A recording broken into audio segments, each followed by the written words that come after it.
The Dirt with me, Mike Howell, an economics podcast where I present the down and dirty agronomic science to help grow crops and bottom lines. Inspired by eKonomics.com, farming's go-to informational resource, I'm here to break down the latest crop nutrition research, news, and issues, helping farmers make better business decisions through actionable insights. Let's dig in. Well, hello again, everyone. Welcome back to The Dirt.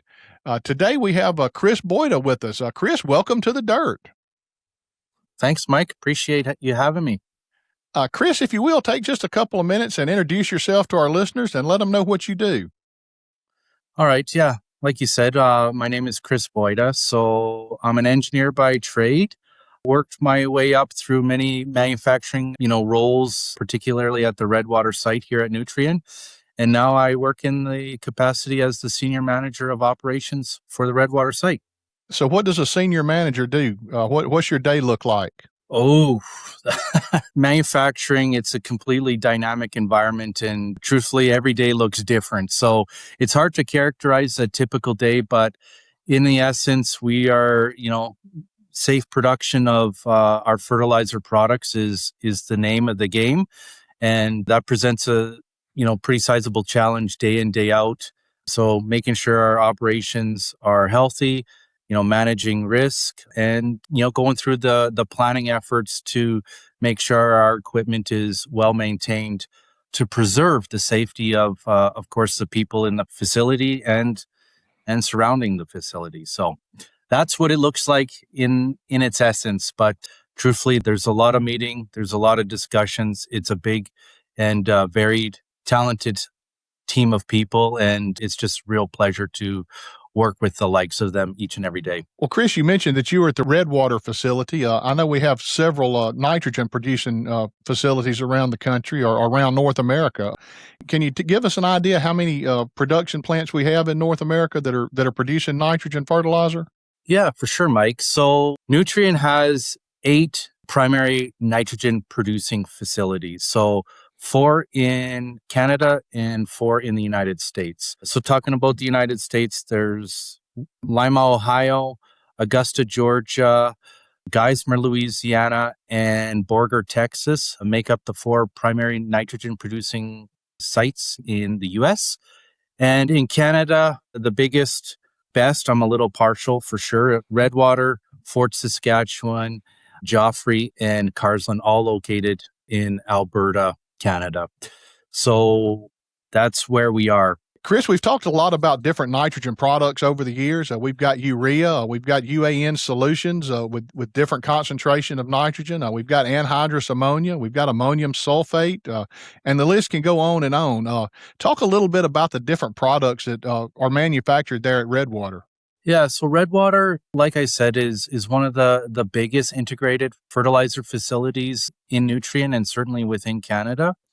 And what comes with that is a wide and varied suite of products, like you mentioned. So it all starts with ammonia. Ammonia is the key product that, all the other products are derivatives of that. So ammonia, you got your urea granulation at Redwater. Of course, we make the UAN solution, primarily 28% nitrogen, and nitric acid, which is an intermediate that is used to make ammonium nitrate, which, of course, makes its way into UAN. In addition, some of our nitrate solution serves industrial client mining, used in, an explosive sort of application. And then also at Redwater, as you mentioned, sulfate. So ammonium sulfate, which is another important ingredient fertilizer product for agricultural purposes. And the one thing that I would say is a little bit new and unique at Redwater, for us, I should say, is that recently we have a new product. We call it urea liquor solution, but this is 32.5% urea solution, which makes its way into DEF, which is used for emission reduction in diesel engines. So that's something that is new for us at the Redwater facility as of April of last year. Okay, quite a list of products there. Chris, you mentioned it all started with the ammonia. Talk a little bit about the gaseous form of that and how it's converted from that into these other forms of nitrogen. Sure. So, Mike, you want to hear about how we make ammonia to start off? Absolutely. Okay. Yeah, ammonia, really interesting production process. So, it all starts with natural gas and steam and air.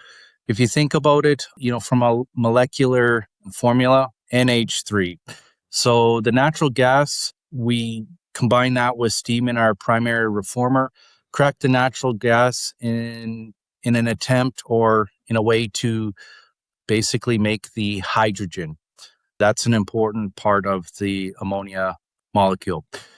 The nitrogen, it comes from the biggest and most plentiful source of nitrogen, the air. So we take in the air, filter the air, compress it, and introduce it into our secondary reformer.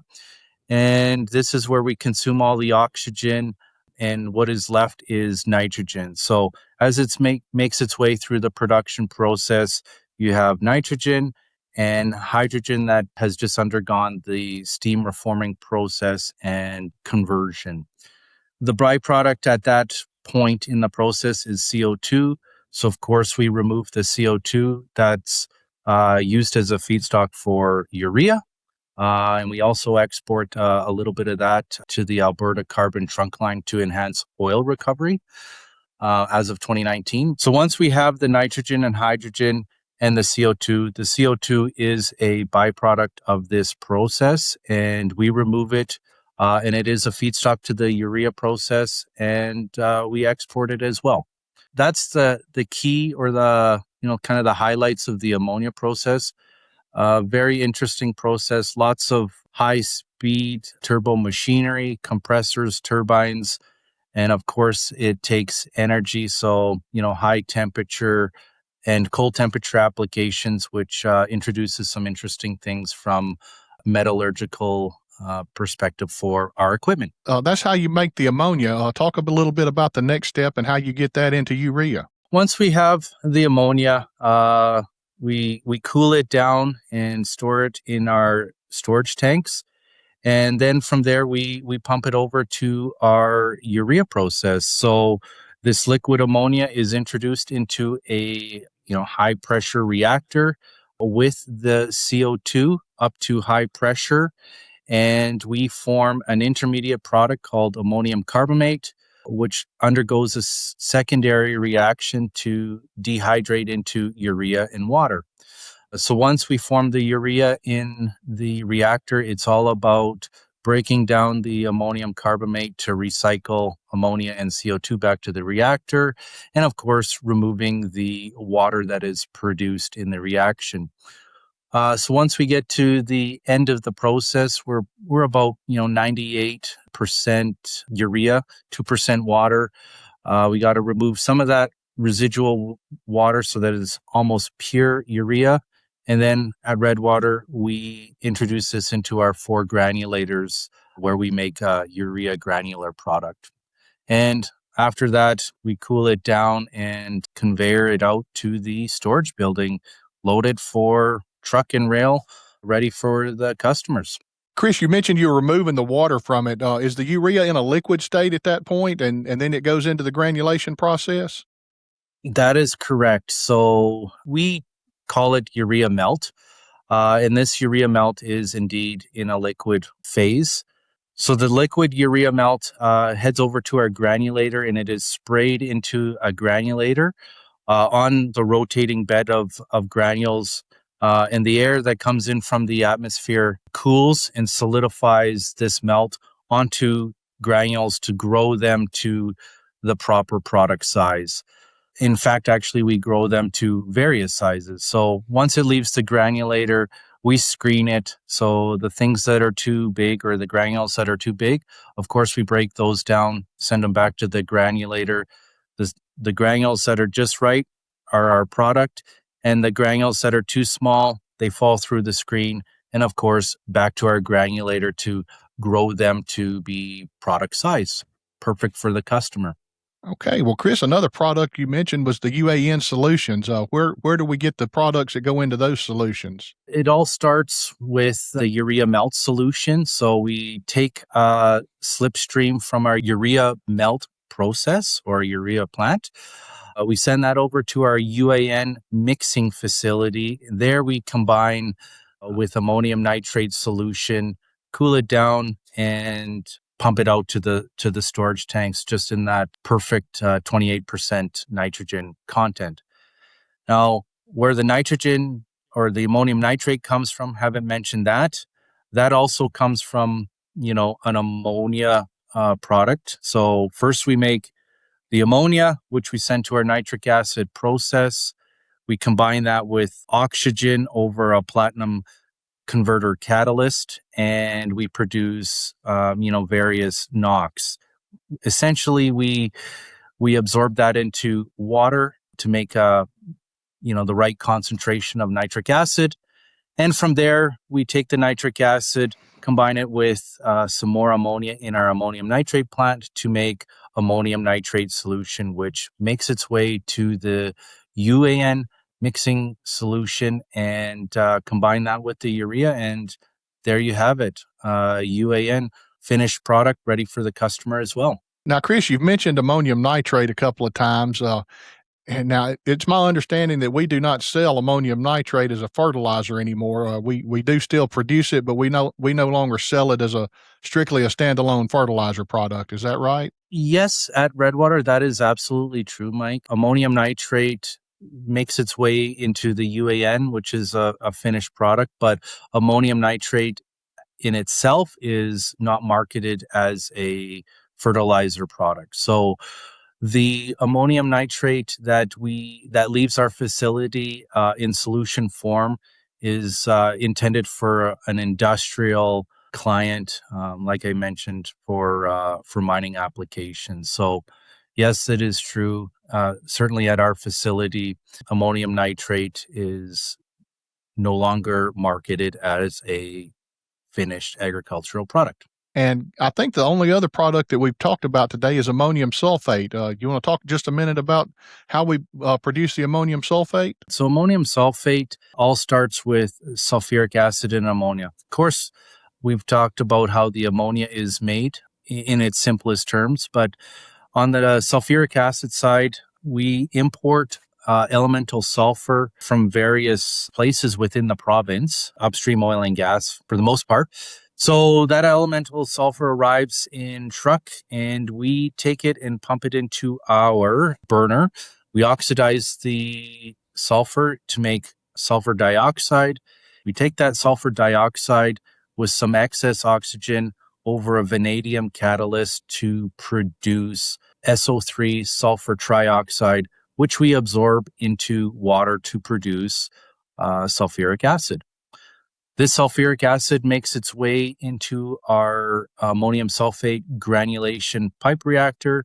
We combine that with ammonia, and there we produce ammonium sulfate in the pipe reactor, which is a slurry solution, and we spray that onto a bed of sulfate granules in a granulator. Make various sizes similar to the urea process, where we have big sulfate granules, small sulfate granules, and sulfate granules that are just right product size.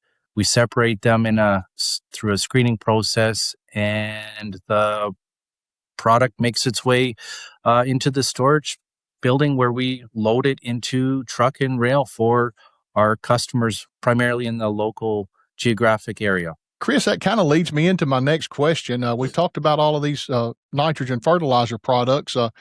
Can you elaborate a little bit more on where these products end up that you're producing there at Redwater? How far do you end up shipping these products and into the ag markets? Yeah, so talking a little bit about the finished products that we make at Redwater, most, the lion's share of our products are for the agricultural customers. So those agricultural customers are not too far away from our facility, in fact. So most of our product, I would say, probably makes its way into a fairly small geographic region in and around the facility in northern Alberta, Saskatchewan, and maybe as far as Manitoba. So that's where most of our products go. So in order to get the products there, it's about 50 to 60% of our total finished products leaves our facility in rail cars and is railed to the various customer and distributor locations in Western Canada, and the residual leaves via truck. The product ends up at a much closer location to our production facility. Okay, well, Chris, that's a great message. We don't want to be shipping this stuff halfway around the world. That's just going to make our environmental footprint even worse. So we appreciate that it's staying as local as possible, and that's one reason we have these production facilities scattered around so that we can deliver it in market as close as possible. That's right. So going back to the top, that is precisely why our nitrogen production facilities are scattered in northern Alberta or Alberta to, satisfy the Western market. And of course, the facilities in the United States satisfy the Eastern market. So the production product makes its way to the farmers in a very, very close area to where it is produced. Well, Chris, one thing you mentioned early in our conversation was you spend a lot of time thinking about safety and making sure the plant runs safely. Talk a little bit about some of the safety measures that you have implemented there at the plant and how you make sure everybody goes home safe every day. Ooh, I know I didn't prepare you for that one, so take a second and think about that one. That is a really good question.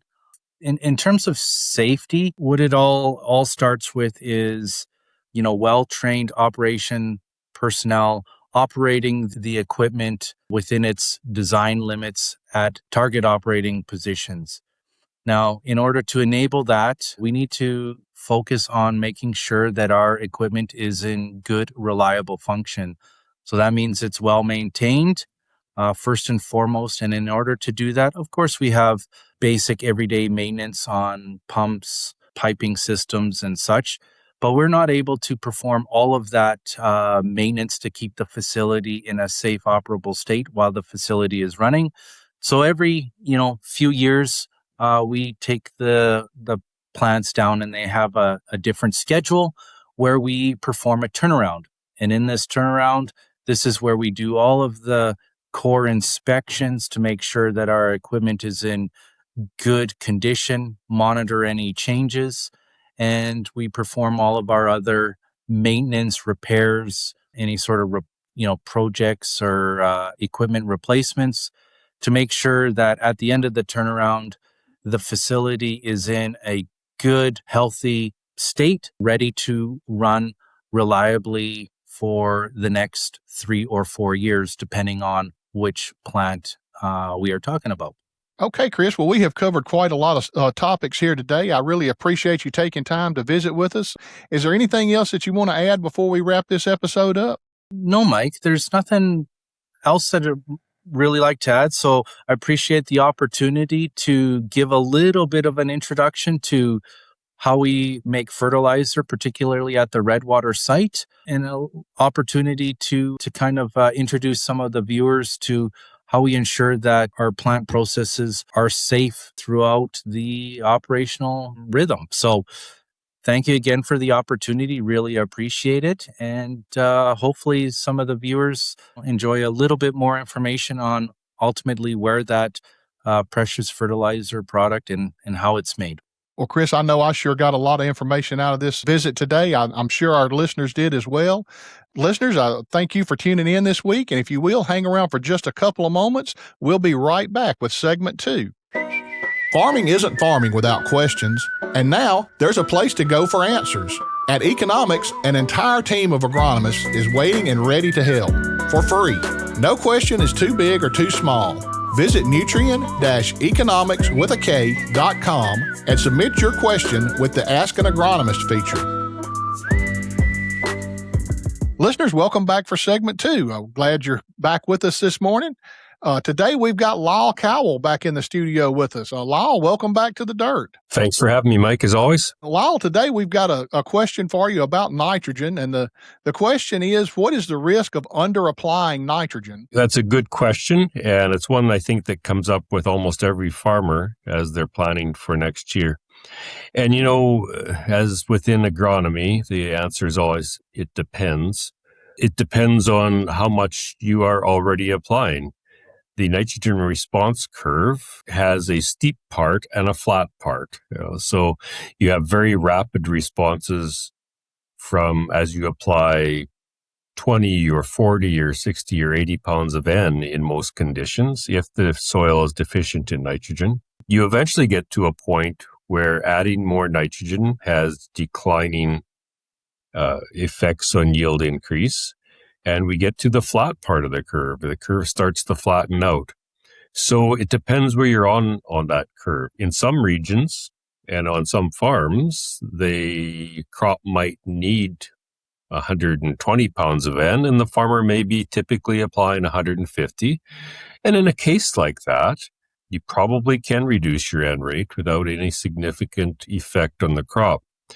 Now, for farmers that are farming in a region or on a farm where they're on the steep part of the curve, and I think that a lot of farmers are on that steep part of the curve or near the edge of the cliff as such, reducing your rate from 120 pounds of N to 100 pounds of N might have a pretty significant effect on potential yield.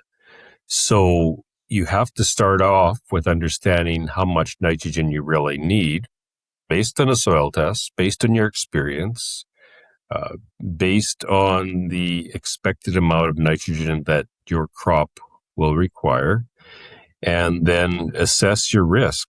It can be a huge risk because once you get to that steep part of the curve, the nitrogen response curve, yield loss can become significant very quickly. And so you want to not just suddenly step into a year and significantly drop your N rate without understanding the past history and your risk of doing so. Wow, that's a great answer. And talking about the potential for yield loss, let's dig just a little bit deeper, if you will, and talk about another aspect of under-applying nitrogen. Can you address the protein concentration and the effects that's going to have on protein in the grain? You bet. And when we think protein, probably the first crop that we think of is the impact on wheat. It affects protein, of course, in every crop, but the one that usually comes to mind is wheat.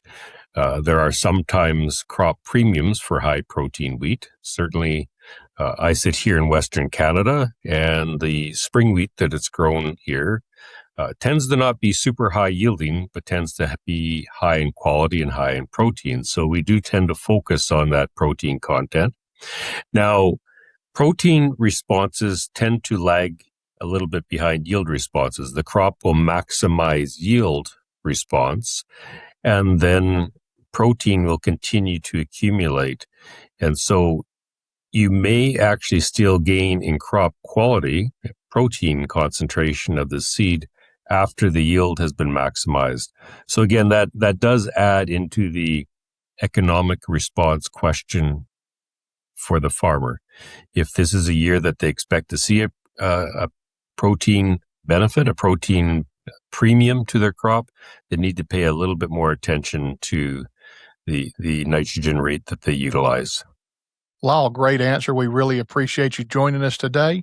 Listeners, we appreciate you tuning in. And as always, if you need more information on anything we've talked about today, you can visit our website. That's Nutrien-eKonomics.com. Until next time, this has been Mike Howell with The Dirt.